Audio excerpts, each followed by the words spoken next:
Thank you, Mr. President. Mr. President, I would like to begin by expressing my gratitude to the United States of America.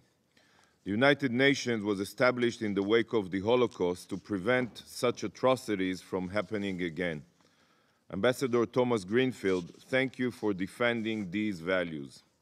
Your determination to condemn the Hamas monsters and your conviction that the release of the hostages is not something that can be postponed shows true moral clarity.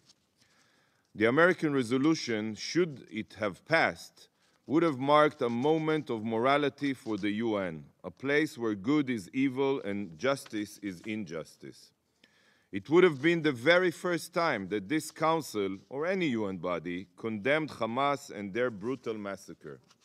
Yet, sadly, for purely political reasons, this resolution did not pass, and terrorists can continue benefiting from this Council whitewashing their crimes. Colleagues, how can we explain to children around the world that the body mandated to uphold global peace and security refuses to condemn terrorists for the most horrific crimes? The Council's decision to not condemn Hamas is a stain that will never be forgotten. Colleagues, as Israel defends its very future against those that seek our annihilation, all UN bodies have dedicated their discussions only to the situation in Gaza and the civilian casualties. Numbers supplied by the terrorists are thrown around and quoted as if they are word of God. Yet, in essence, these numbers are merely the lies of Hamas that the UN is so quick to parrot.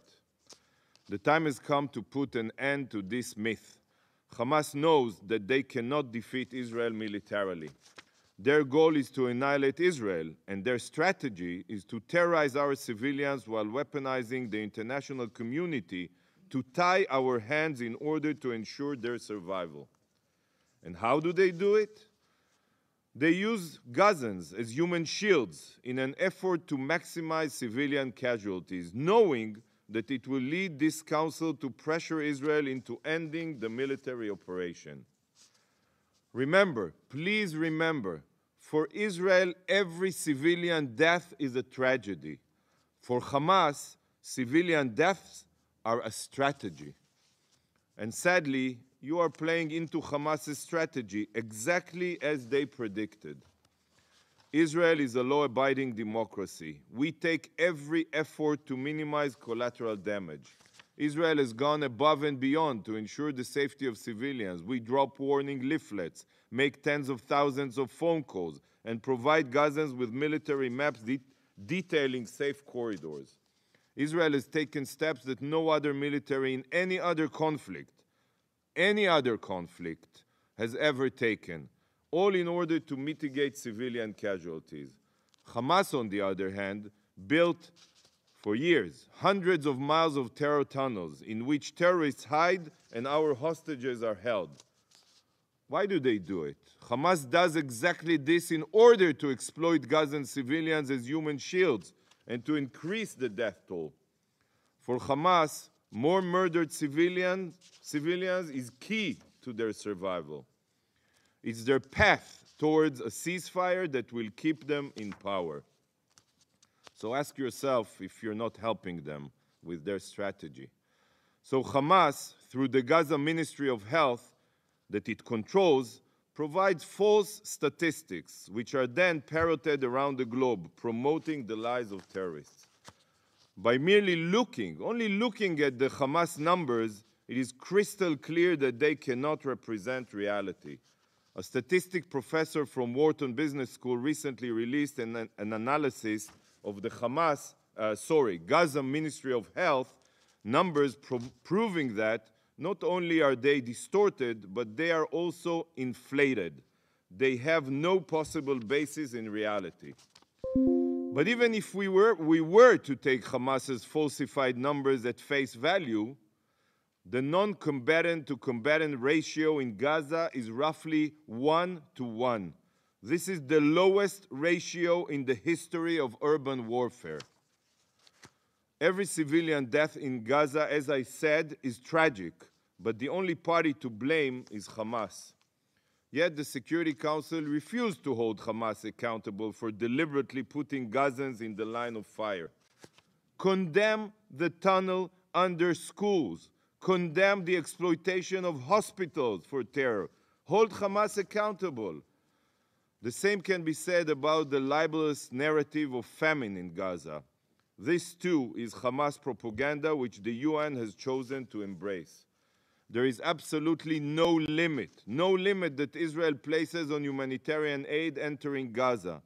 And to date, 300,041 tons of aid on over 18,283 trucks have entered the Strip. Any country that wishes to provide more aid is more than welcome, and we will facilitate its entry. The only reason why any Gazan lacks aid is because Hamas loots it and steals much of it for themselves. As long as Hamas is in control, Gaza's economic situation will be in ruin. Colleagues, this council has expressed its concern over an operation in Rafah. But let me be clear. There is no country that seeks to avoid an operation in Rafah more than Israel. Is it your sons and daughters that you are sending into battle? No, it is our children who are making the ultimate sacrifice in defense of their homeland. From the outset of the war, Israel's goals have been clear. Return the hostages, dismantle Hamas's terror capabilities, and ensure that Gaza no longer poses a threat to Israel. So far, Israel has succeeded in dismantling roughly 18 of Hamas's battalions, but there are 4 remaining battalions in Rafah, with around 8,000 terrorists. Israel is fighting for her future, and if we fail to achieve our goals, Hamas will repeat October 7th again and again, as they promised publicly. Not only Hamas, by the way. Terror will prevail in our region, and this will inspire jihadist organizations all across the globe. So the only way to achieve a real and permanent ceasefire is to eliminate Hamas's capabilities entirely. And this cannot happen unless all of their battalions are demolished. You cannot extinguish a fire by putting out most of it. The fire will grow again and spread. This is what will happen without an operation in Rafah. Israel sees no alternative. The road to a permanent ceasefire passes through Rafah. If this council has any other ideas how to dismantle the terror group without entering Rafah, we would love to hear them. We are open. Colleagues, once Hamas capabilities are dismantled, Israel's goal to demilitarizing Gaza can materialize. But for a lasting solution between Israel and Gaza, there is another requirement: de-radicalization. According to a recent poll by the Palestinian Center for Policy and Survey, the Palestinian Center Research, 71%, I repeat, 71% of Palestinians support Hamas's October 7th massacre. It's not only a minister saying this or that, as you quote here. 71% of the Palestinian people support the massacre. And over 60% of Palestinians want to see Hamas in control of the Gaza Strip. Can you comprehend this? The vast majority of Palestinians support Hamas's massacre and wish to keep these rapist murderers in power. This, colleagues, is the root of the problem. Whoever ignores this deep-seated hatred and makes demands of Israel, only Israel, by the way, is burying their head in the sand like an ostrich, just as the UN has done since Israel withdrew from Gaza in 2005.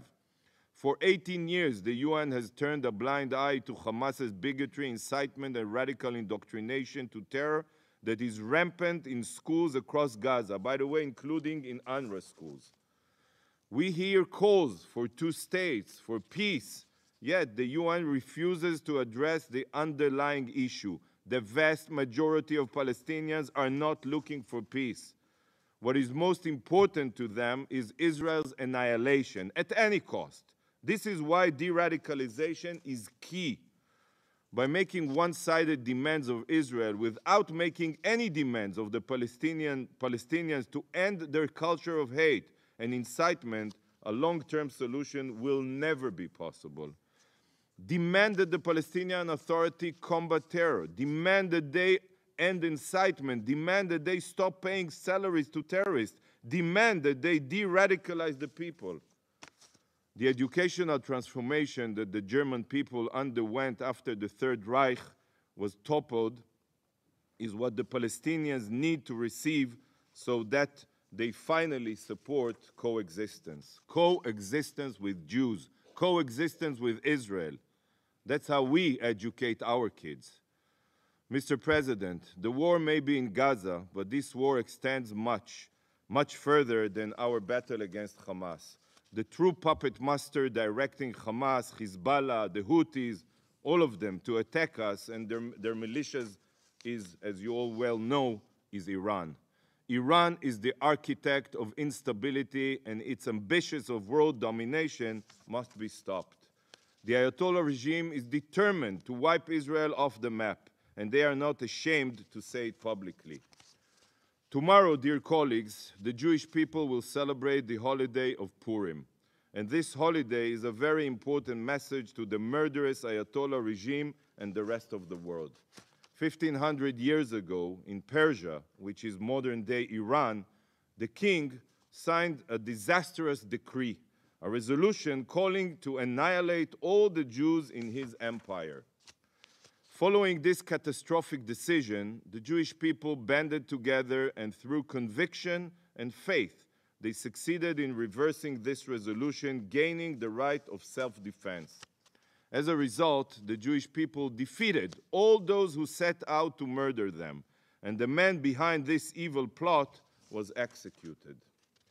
This is the story of Purim, our holiday. And the holiday's slogan is V'nahafochu, and the opposite happened. Those who plotted against the Jewish people had their own schemes turned against them. This is the essence of Jewish history. The very same faith and conviction that the Jews of Persia displayed has been carried with us to this day. This is why we have survived and thrived, despite all of the decrees and racist resolutions against us throughout history. Many have tried to destroy us, but all have failed, because we will never surrender and we will always fight for our existence. Members of this council called for a ceasefire in honor of the Muslim holiday of Ramadan. We respect Ramadan, but Hamas's massacre was carried out on the Jewish holiday of Simchat Torah, the holiday where we mark the completion of the reading of the Old Testament, the Torah. So today, in order of Purim, the request of the Jewish people is that this council takes real and active measures to release all of our hostages. And if we are successful, if the hostages return home and Hamas is dismantled, then just as it says in the Megillah, the text that we read on Purim, LaYehudim hayta ora v'simcha v'sason v'ikar. The Jewish people had light and joy, gladness, happiness, and honor for us and all humanity. Thank you, Mr. President.